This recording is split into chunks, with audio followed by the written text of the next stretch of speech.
राहता नगरपंचायत हद्दीमध्ये जो काही नगर मनमाडचं काम सुरुवातीला चालू केलं गेलं होतं यामध्ये साईड गटरच्या लेवल जेवढ्या उंच झाल्या होत्या की लोकांच्या दुकानांना त्याचा परिणाम निश्चित झाला असता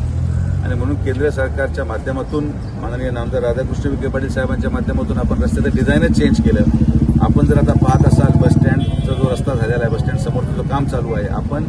300 mm साधारण रस्ता खाली गेलो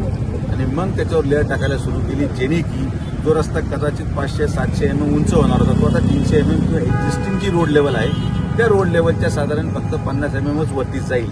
जेणे की आता गटरची हाईट पण खाली जाणार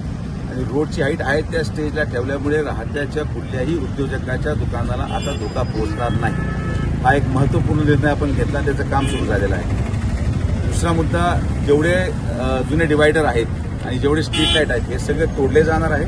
डिवायडर तोडायचं आता लाईट पोलचं काम आणि जे झाडं लावले गेले ते झाडं कुंड्यासहित असल्या कारणाने ते पूर्ण झाडे स्थलांतर करून इतर ठिकाणी लावले जातील आणि डिवायडर पूर्ण तोडलं जाईल आणि एक सिंगल डिवायडर केलं जाईल, जेणे की रस्त्याची रुंदी आपल्याला मोठ्या प्रमाणात मिळेल। त्याचबरोबर मी राहत्याच्या सर्व ग्रामस्थांना विनंती करेल की गटरपासून तर राहता हद्दीमधल्या नगर मनमाड रस्त्याची जुनी गटर लाईन म्हणजे साधारण 2 मीटरचं ते अंतर आहे, म्हणजे जी नवीन गटर प्रस्तावित आपण करतोय ती आणि जी जुनी गटर आहे ती, तर जुनी गटरपर्यंत ही राष्ट्रीय महामार्गाची हद्द आहे, ती आम्ही आमच्या अधिकाऱ्यांबरोबर उद्यापासून ऑइल पेंट घेऊन पूर्ण मार्किंग करणार आहोत। तर आज रस्ता म्हणजे डिवायडर, रस्ता,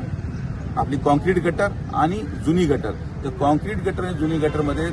सरसकट राहत्याच्या पूर्ण हद्दीमध्ये पेव्हिंग ब्लॉक लावायचं आपण नियोजन केलंय, जेणे की लोकांना चालायला फुटपाथ निर्माण केली जाईल। त्यामुळं जे जे काही अतिक्रमणं त्या जुन्या गटर लाईनच्या आत असतील ते लोकांनी स्वतःहून काढून घ्यावेत ही मी लोकांना नम्र विनंती करतो। पूर्ण राहत्या